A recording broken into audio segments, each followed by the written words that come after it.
I want to welcome you to Dream Chasers Radio with me, your host, Yaya Diamond. What's up, peoples? How you doing? It is a great day, and I'm so excited. Yo, I am so excited. This is the reason I'm excited. You guys know I love natural stuff, natural medications. I'm very, very sensitive to medications.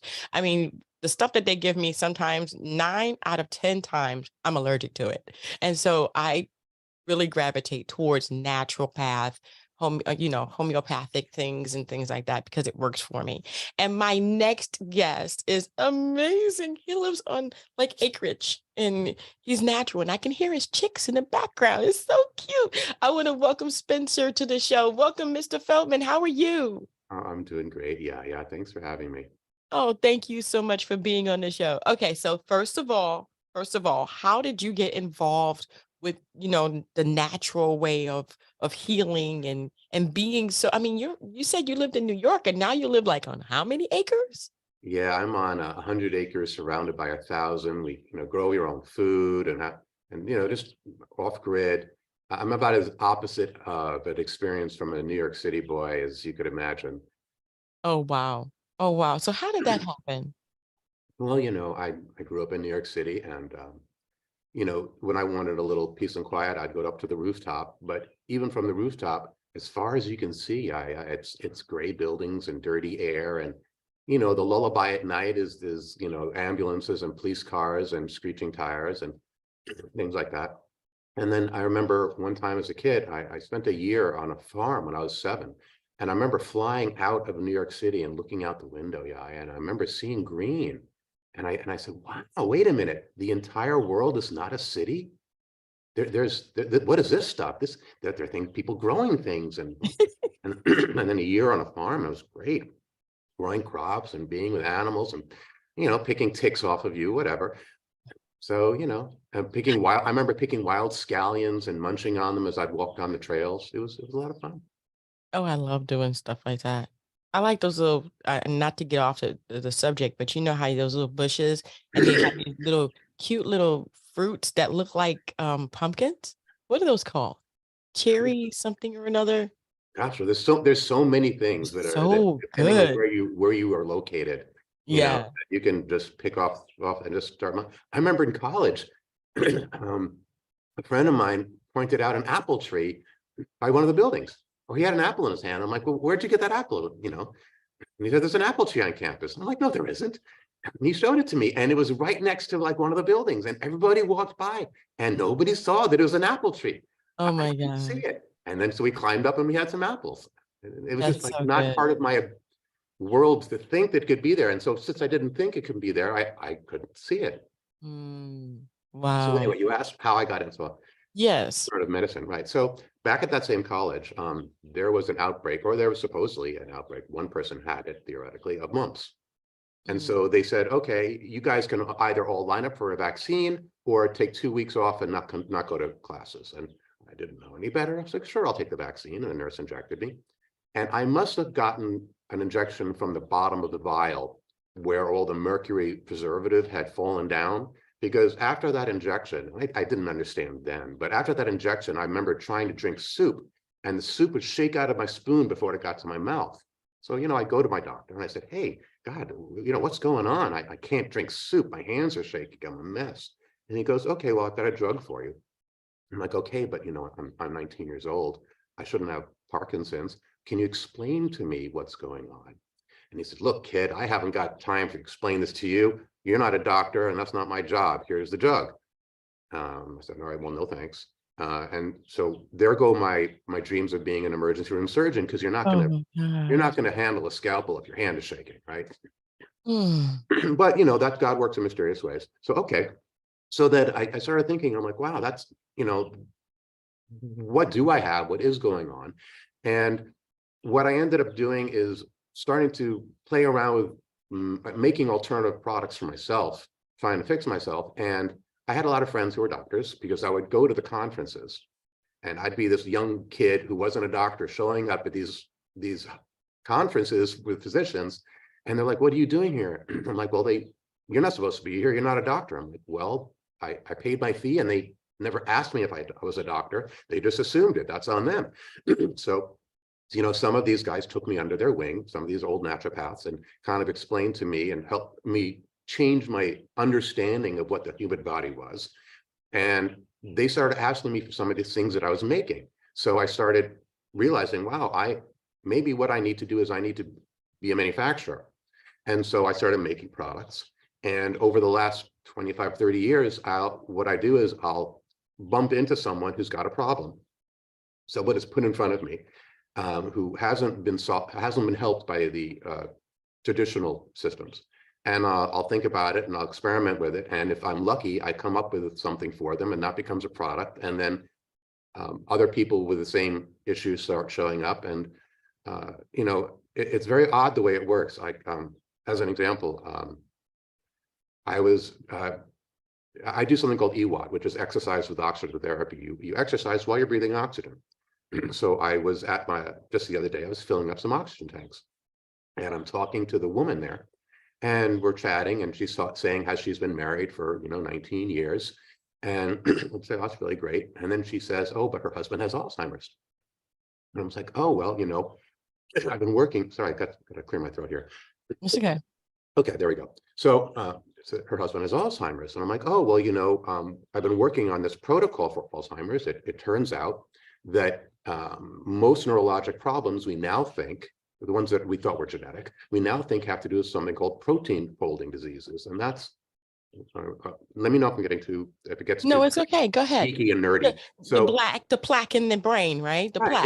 Right. Exactly. Okay, gotcha. So what happens is, we're always making proteins and we make them one amino acid at a time. So you get this string, and then the body folds the proteins with the fat soluble parts on the inside and the water soluble parts on the outside, and you get this little protein, and it floats around. If you're exposed to toxic metals or have certain genetic things called lysosome issues, the proteins misfold and the fat soluble part sticks out. And now this protein can't move around. It's not water soluble. It sticks in the body. And that is plaque for Alzheimer's. And wow. So she's talking to me about how she's trying to get this protocol with this special thing. And I'm like, I know what you're talking about. I actually manufacture that. And she's showing me what the other company is doing. And I'm like, well, first off, they're IV, so you're not gonna be able to do it yourself. And secondly, they're using the wrong form of the ingredient for what you're trying to do. And she's like, well, why would they do that? I'm not gonna name the company, but it's called a cyclodextrin. They want to make money. It's called a cyclodextrin, and they're using something called a beta cyclodextrin, which is a certain size. And I said, okay, but what they need for your husband is the alpha cyclodextrin, is a little smaller. And she goes, well, why? This is a very professional website and doing all these studies. Why aren't they using the right one? And I'm like, well, I think I know which company that is. I'm looking at their data, and they kind of. So there's some problems that happen even in the alternative medical establishment, right? There's profit motive. And if you're in it to help people, then that's the right perspective, right? You want to try to fix people. You have to that has to be your payment. And then if money comes, fine. And what happens in the traditional establishment and the alternative establishment, there's some issues, right? So if somebody has a patent on one thing but not another, they'll try to make the one that they have the patent on work for everything, rather than admit that it is good for some things and not others, and then push people in the right direction. So another issue is, a lot of companies are making money on disease, right? They'd rather see you continually take a drug rather than actually get in there and fix the problem. So, what were the odds that I would bump into this woman and she would mention her husband has Alzheimer's, and then we would talk about it, and then I'd put her on the right path. So, there's definitely a degree of providence associated with healing, especially when people have stuff that there aren't a lot of protocols or good solutions for. You're gonna, at a certain point, you're gonna have to rely on God. You're gonna have to rely on your guardian angels, and a lot of hard work and a lot of patience to find something. Because I would never tell someone there's an incurable condition, but I have seen patients that believe that, and they'll stop searching, they'll stop looking, And, sometimes people, I get people who are usually, because we do consultations, who are usually like 5 to 20 years into their chronic disease. And they've spent thousands of dollars and, gone to a lot of doctors, but they kept with it. And, if you can help them, then great. But if a person gives up, well, then, so that's what that is. So that's how I got into it. And Wow. it's played out as this very surreal and synchronistic experience where I'll come up with a product, and then suddenly all of these people that I've never heard of start calling me for it. And I'm like, how did you even know I was working on gadolinium toxicity? And you're presenting with that. So Wow. it's kind of magical, It is. And I want to just, real quick talk, not really talk about, but I just want to name some of the things that you've actually come across that have, you've developed. And this is, to me, this is amazing because, like you said, the person has a problem, you twinkle a little bit, you figure it out, you're very smart on that aspect. And then all of a sudden, boom, here it is. I think that is amazing.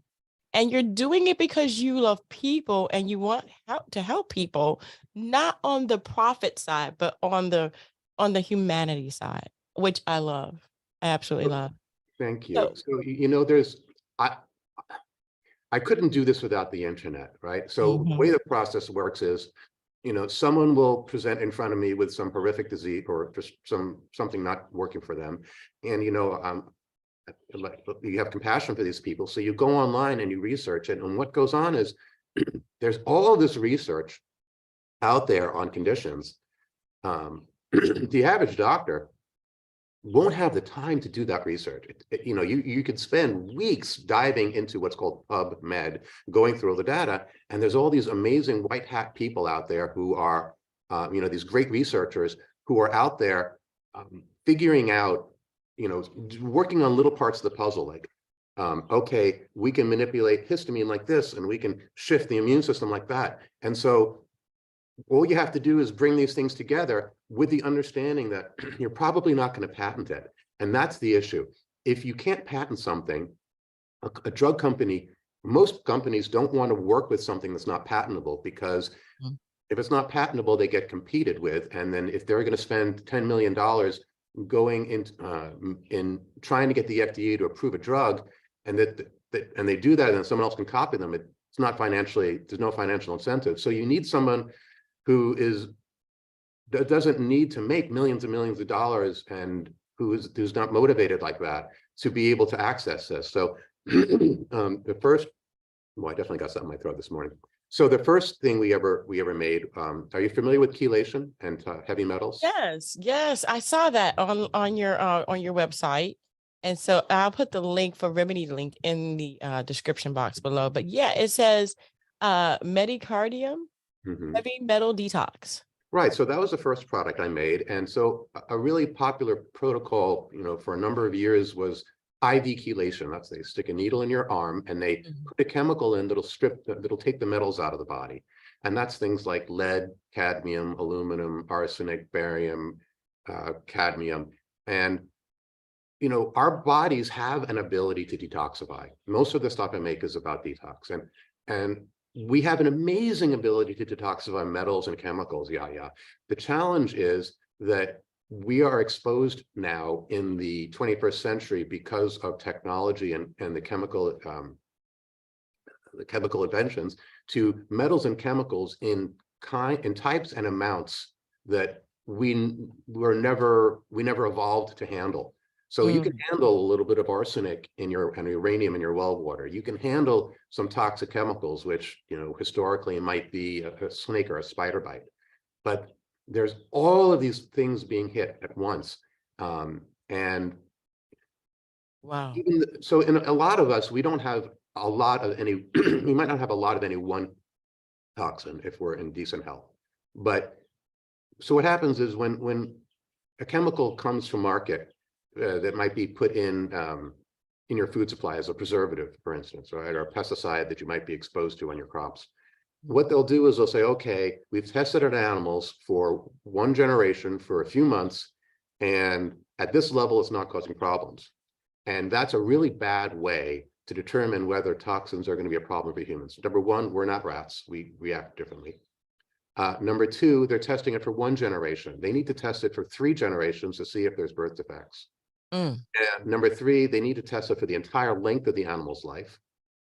And number four, what they're not able to test, even if they wanted to, is what that giant soup does. So as an example, let's say they say, okay, you're exposed to glyphosate, which is a really nasty pesticide, but you're only getting let's call it, 10 parts per million. And at that point, it's not causing problems. Well, even if we were to agree with that, but you're also getting exposed to 10 parts per million of arsenic in the chicken feed, but you're also getting exposed to 10 parts per million of mercury from your teeth. And you're also getting exposed to 10 parts per million of formaldehyde coming out of and solvents coming out of the carpets. And when you add all that together, that soup is what we're living in. And so that, that's not to say that there aren't some people with some really bad toxic exposures from, where they've worked or where they kind of water they drunk. It's toxic well water. But even if you live a really decent, clean life, the background we live in is toxic. And so what I tell people is it's a good idea just to clean out your body and think about, once a year, and think of it this way. It's like, they're like, well, should I get tested? I'm like, well, you're going to change the oil in your car, let's say once a year, right? Yeah. Okay. When you go to the dealership to get your oil changed, do you say, excuse me, but before you change my oil, can I spend $300 to have the oil analyzed to see whether it needs to be changed? And they're going to look at you and be like, well, yeah, we could do that, but I can tell you, I've changed the oil on thousands of cars. The oil always needs to be changed at least once a year. Right. And then it's cheaper just to do that than to do a test to find out. So I love having people bring me, tests. I had someone bring me $10,000 worth of tests the other day, and it was great to look through it. And at the end of the day, it came down to, you've got toxic chemicals and metals. Well, now, because of the tests, I happen to know that she was toxic in gadolinium, uranium, and 3 very specific chemicals. But at the end of the day, we could have just done a detox for her. Exactly. So typically, the first detox that we did, the one for toxic metals, is usually done by IV. And the reason doctors will do an IV is not because they want to poke you in the arm, but because the ingredient wouldn't survive digestion. And so EDTA, the chelator that pulls out toxic metals, it doesn't really survive digestion very well. So they gave it by IV. Now, I taught myself how to do IVs on my own arm. Not an experience I would suggest to someone else nor recommend. And so I said, well, gosh, this is uncomfortable.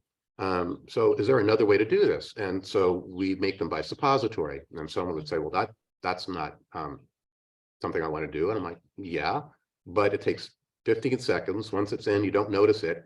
And it's a lot less invasive than an IV. And more importantly, you're empowered to do it for yourself. You don't have to go to find someone who does this, pay them hundreds and hundreds of dollars and sit in a chair. You can do it at home.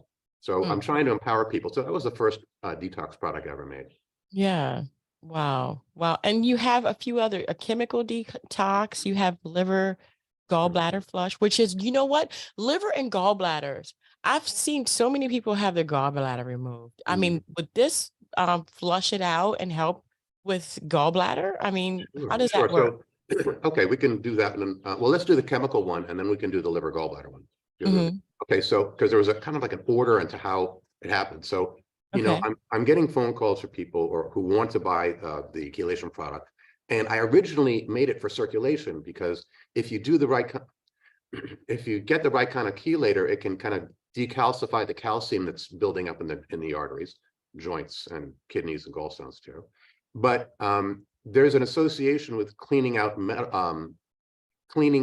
metals out of the arteries because the metals cause the arteries to plaque up. And I'll explain. It goes like this. Are you familiar with something called Crisco? Okay.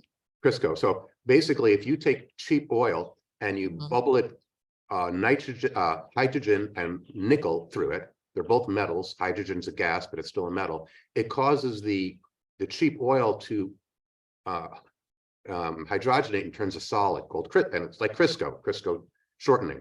So we turn to Crisco internally in our arteries. So if you can do chelation, that's a great thing if you're dealing with circulatory stuff. So I originally made it for circulation, but when I would ask people while they were taking it, they're saying, well, I don't have a problem with circulation. It's really more toxicity. I'm like, oh, that's great. For the metals. And then some people would say, yeah, I've got chemical toxins. And I'm like, well, wait a minute. That doesn't work with chemicals. That only works with metals. Oh, Mm. let me see what I can do with chemicals. Now, there's a process in the body. Here's a simple way to think about it. Mm. If a toxin is water soluble, you're just going to pee it out. That doesn't mean it won't cause some damage on the way out, right? But the damage you can heal and then it's gone. It's when a toxin is fat soluble, that's when you have trouble. Like I said about those misfolded proteins, a fat soluble toxin gets stuck in the body somewhere, and then you can't get it out, and it keeps causing problems. So the goal of detox, from my perspective at this vantage point, is you want to turn a fat soluble toxin water soluble, and then you can pee it out. Mm. Now, now think of a dish with some grease on it. If Okay. you dunk it in water, the grease won't come off. But if you dunk it in soapy water, it will come off. The soap is that compound which will turn the grease water soluble. So what detox really is we're looking for soaps that we can take in us, that won't hurt us, that will make whatever fat soluble toxin we have water soluble so we can pee it out.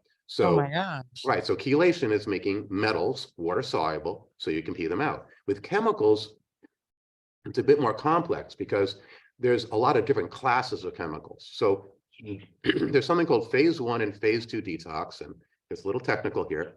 In phase 1 detox, the body unmasks or attaches a little grappling hook to the chemical toxin. In phase 2, it grabs the grappling hook, and phase 3, it goes out, leaves the body. It's now released. Have you ever heard of a coffee enema? Yeah, I have. Okay, a weird thing to do. Yeah. When you take coffee rectally, it has a different effect than when you take it orally, and it triggers phase 1. It triggers that grappling hook phenomenon. Now, have you ever heard of someone who has multiple Wait, chemical? Go ahead. wait. You guys don't be doing like some weird coffee enemas, okay? I'm Yeah, just yeah.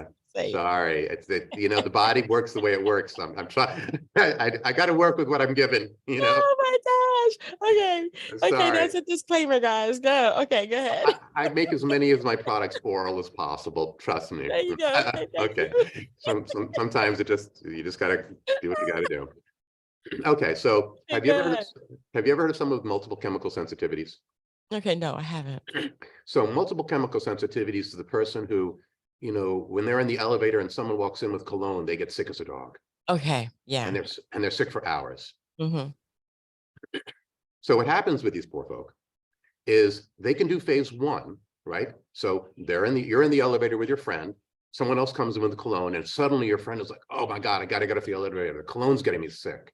You're not Mm-hmm. getting sick. You might think the cologne's a bit overpowered, maybe not your favorite brand, but you're not sick. But she Mm-hmm. is, right? So what's going on is her grappling hooks are are getting put on to the cologne that's now floating through her bloodstream. But she doesn't have the second part. She doesn't have the things to grab onto the grappling hooks.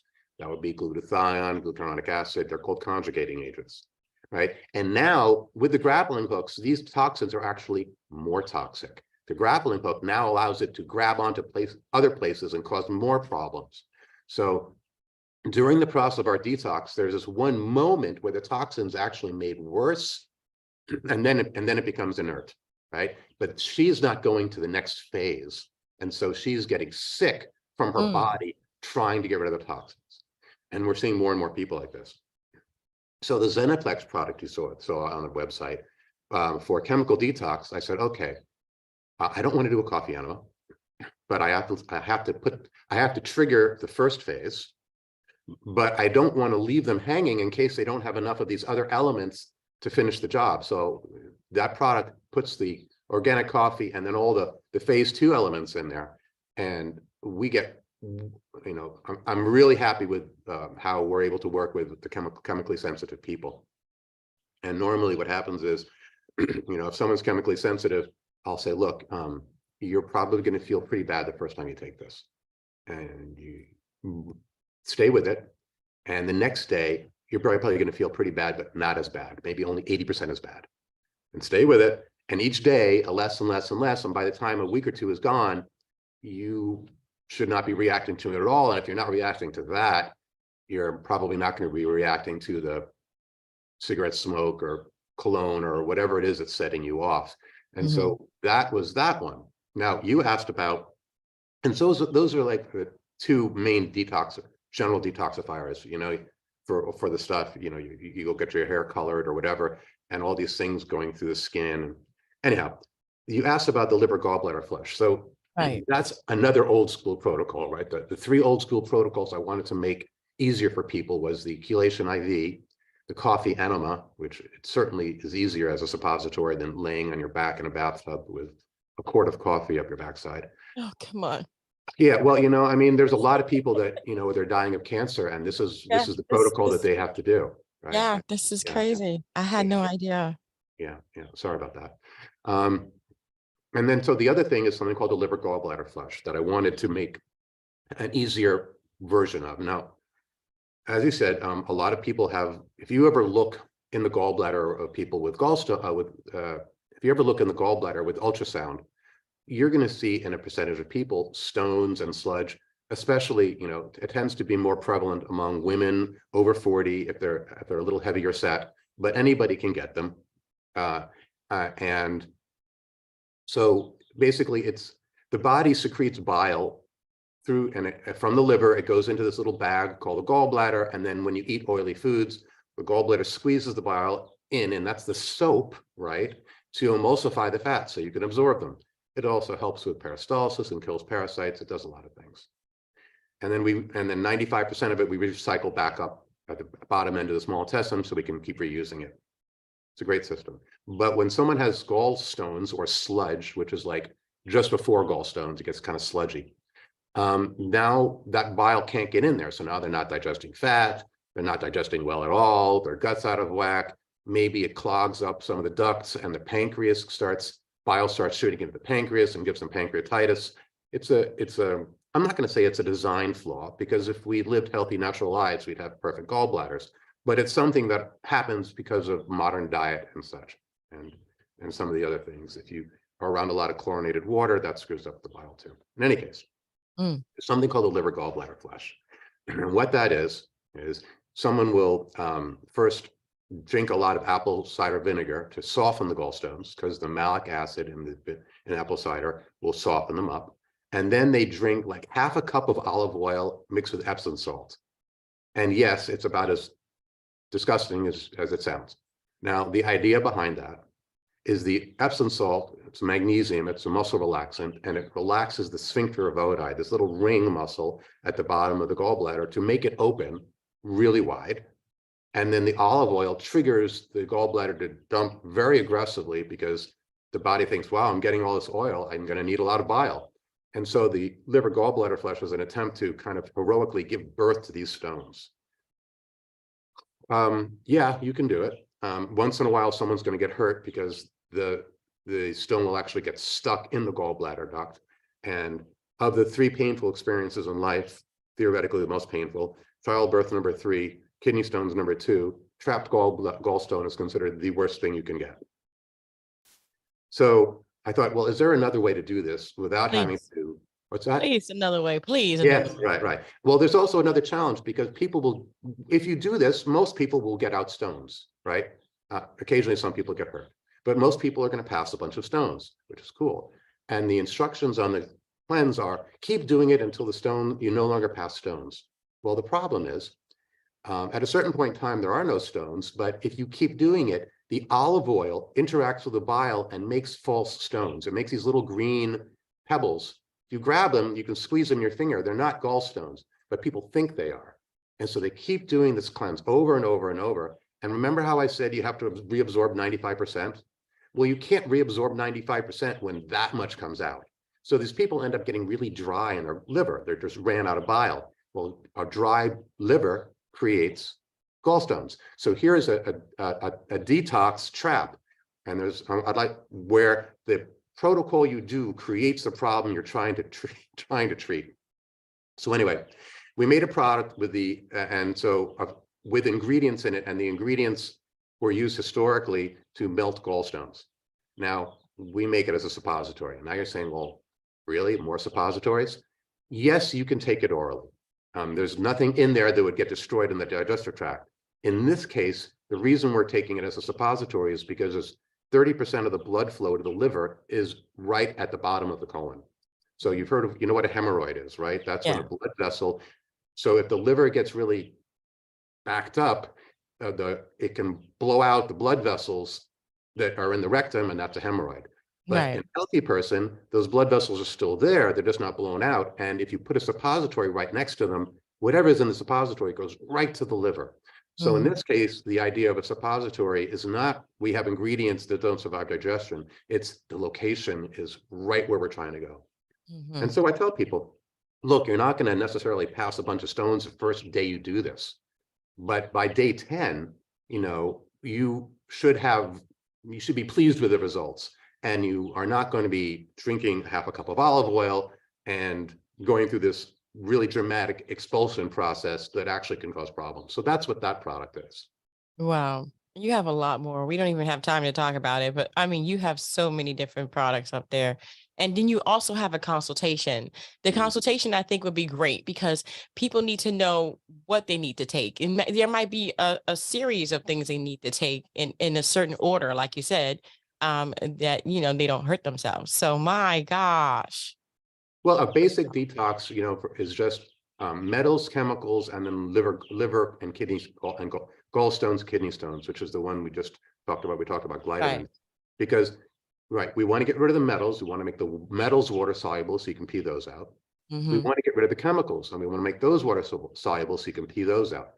But in order to get rid of them, your kidneys have to be moving properly, and some of it still is going to be coming through the bile. So you want to make sure that there's no stones and sludge in the gallbladder, and that the kidney is operating at 100%. So that's why flushing out the gallbladder, and although I didn't mention it, the herb that breaks down gallstones also breaks down kidney stones. Flushing out the liver and the kidney allows those toxins to leave more quickly. So it's sort of like we're going back to the greasy dish, right? So now you've got a greasy dish and you've got your sink full of soapy water. Okay, great. But as you're rinsing all these things off, you want to make sure that your sink's not clogged. You want to Hmm. make sure that all that stuff goes out the bottom of the sink and leaves, because otherwise you've got all this soluble greasy mess in your sink and it just sits there. And that's Right. good for your dishes, but now the problem is in another part of your kitchen. So, right. So Yeah. that's how that works. Wow, that is amazing. I am so excited to have had you on the show. This has been just amazing to me. I love stuff like this because I know that the natural way of getting rid of these things is so much better than everything else. Especially since if you could detox your body, then your body becomes sensitive to what you're really trying to do, which is get it healthy and Mm. stay healthy. The And body yeah. has an amazing ability to repair itself. Yeah, yeah.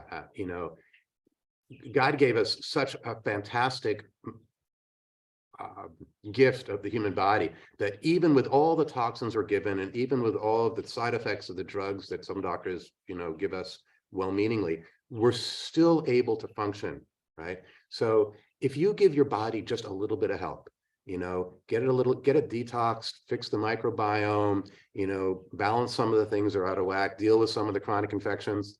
It doesn't take much. You take one step towards health, your body will take 9 steps towards you. Mm, I love it. Where can people find you?